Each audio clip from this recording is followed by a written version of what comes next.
in the wake of Scott Adams having Dilbert be pulled from newspapers because of his racist rants or whatever, there are a lot of people on Twitter, right wingers, who are defending him. One account, Monitoring Bias, tweeted, Adams was horrified that a poll of black people showed only half believe it's okay to be white. It was more than half, and less than only a quarter said that it wasn't. It's pointless to try to talk to these people. He called this hate and recommended white people live far away from blacks. MSM verdict, Adams is a racist, but not the 20 million black people who think it's not okay to be white. Well, to be fair, those polled black people who responded to that presumably did not have cartoons in the Washington Post. So the Washington Post was really defenseless in terms of their ability to pull those cartoons. So again, there's a bit of a difference. Anyway, that's not important, the monitoring bias thing. I mean, if you're interested, it's basically an account that just tries to pluck statistics and create a narrative where white people are the biggest victims of racism in the country. So why shouldn't it get a direct reply from the guy who owns the platform, Elon Musk, who replies to that group, the media is racist, and then expounds on that saying, for a very long time, US media was racist against non-white people. Now they're racist against whites and Asians. Same thing happened with elite colleges and high schools in America. Maybe they can try not being racist. See, again, they're not the racist, Francesca, because now it's flipped. They totally would have cared about the racism against non-white people before, but we're past that, so they don't need to do anything. Now it's all about the new racism that they get to be crusaders against. What do you think? You have no words for people who live in such a petri dish of their own privilege, right? Like they literally were born yesterday. Every morning is a new day for them. And they're like, let's open the curtains. I don't see a racism today. A racism does not exist. Ergo, like, come on, object permanence, what are you doing? And I'm sorry, stop lumping in Asians with all your white nationalist BS, Elon. And let's keep it 100.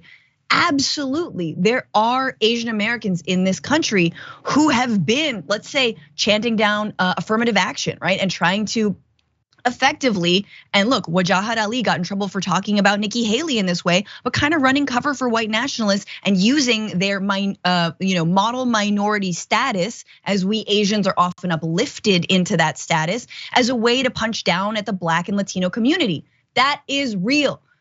So keep us out of your mouth. Yeah.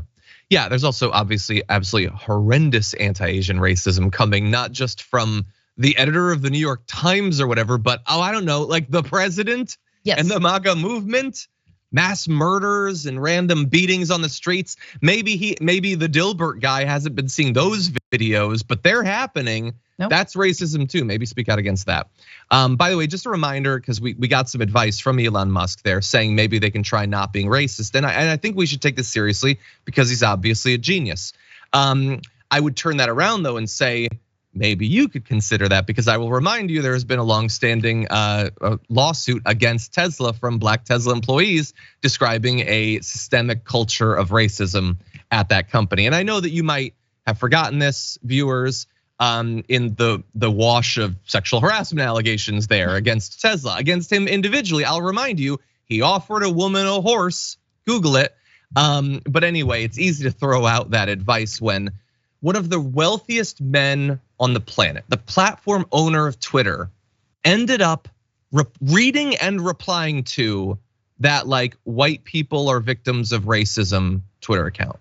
That is what he is actually spending his day doing, signal boosting people like that. No, anyway. He's a white nationalist. Elon Musk is a white supremacist. He's a white nationalist. That much is clear. And now he owns one of the largest social media platforms in our country that helps keep us connected and or virulently trolled and doxxed. So, hey, what are we gonna do? Break up big tech, truly. I don't care who you have to work with. Hold Republicans accountable for all their noise that they make about how tech is biased against them when we know that's not true. But do it, like make some moves on these MFers, because I'm so tired of his crap. For more political news breakdowns, interviews, stories of activism, and me trying my hardest to care about the occasional big celebrity news story, subscribe to our YouTube channel at youtube.com/thedamagereport. And you can ring the bell wherever it is so you don't miss anything.